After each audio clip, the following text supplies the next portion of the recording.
The RNC has booted National Review from co-sponsoring a Republican debate next month. This after the conservative magazine assembled a group of prominent pundits with a single goal: stopping Donald Trump.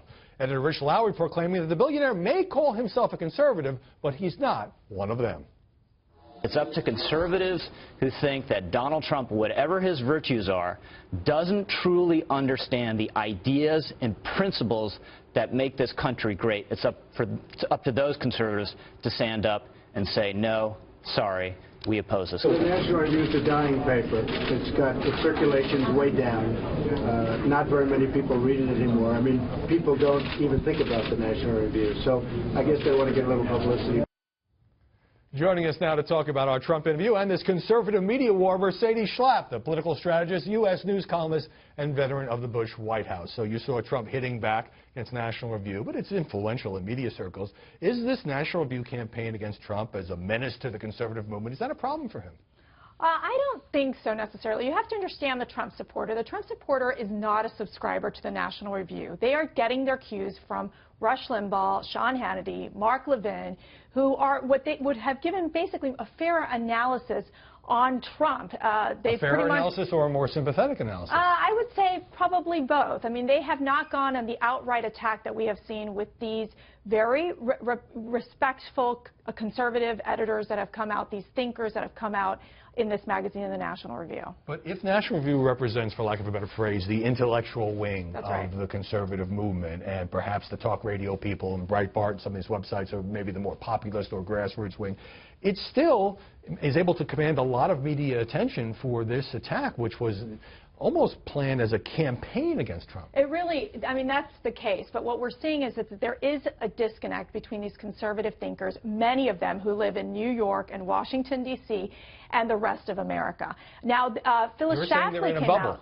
They are. I think to a certain extent they are. Now, with that being said, there are several of those thinkers that wrote in the piece that, you know, they do appeal, like a Katie Pavlich does appeal to the grassroots activists. But again, a lot of these thinkers already have endorsed a candidate. So you have Glenn Beck, who just came out for Senator Cruz, who basically said, I would prefer to vote for Sanders over Trump. I think you really can't be a conservative if you're thinking about voting for Sanders over Trump. This is also, it seems to me, at the heart of Trump's battles with Fox News, because you have the commentators on the right, Krauthammer, George Will, Rich Lowry, of course, from National Review, Jonah Goldberg, Steve Hayes.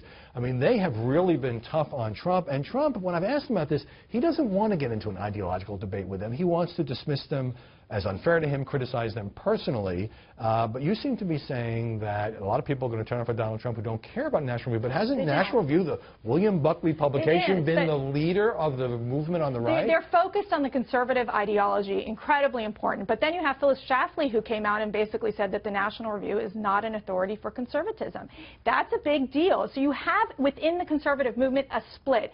And why? Because at the end, and at the end, the thing is that if Trump is a nominee or Cruz, can the conservatives rally behind the one candidate, whether it is Trump, whether it is Cruz, whether it is Rubio? And that is going to be key. The fact is that you have candidates coming out saying that they would support a Hillary Clinton or not vote because of Trump, is saying that you are not going to support, you're basically giving Hillary Clinton another 8 years. Just briefly, do you have any problem with the Republican National Committee booting National Review from that debate next month? I think it was the right move by Reince Priebus and the RNC because, as Rich Lowry himself said, the National Review is an opinion magazine. They have made a moral crusade against Donald Trump, and I just think out of a fairness issue, I think it's fine for the RNC to disinvite them. I think it was a fair decision. But it is now on one side of this. Very clearly, they would have been wiser to have both sides of the story. Let me show you some tape because pollster Frank Luntz asked some people in a focus group on our behalf what they think of the media coverage of Donald Trump. Let's take a look.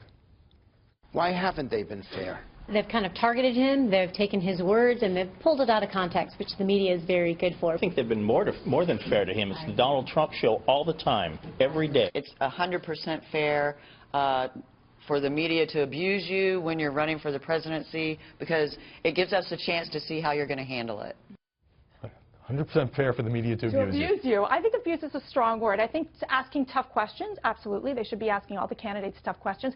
But what Donald Trump has done effectively, he's used social media to his advantage. He's been able to deliver the narrative. And guess what? The media is the one asking the questions. He's accessible. He's out there being able to, not afraid to answer any of the questions, Howie. One of the reasons he gets a lot of airtime, maybe he gets too much airtime, is because he's willing to come on shows like this and the Sunday shows and the morning shows and the late night shows. But here's the thing, just to finish up on National Review. Trump isn't running as a true blue conservative, so he doesn't necessarily have to pass National Review's litmus test. He takes some center-left positions. For anybody else on the GOP side to say he's not a real conservative would be very harmful. I don't think Trump's in that box. Based on your interview, what is he running as? A deal maker. He's running on the fact that there's been gridlock in Washington, and the fact is that Senator Cruz didn't work friendly with the other senators. Trump is saying he'd come in as a deal maker. When I asked him if he was now the establishment candidate, he didn't deflect it at all. No, I think he's willing to embrace the populist hat, the conservative hat, the establishment hat. His goal is that he wants to win this primary election. So that is what he's focused on. He wants to get all those different lanes. Can he do it? That's the big question, Howie. All right.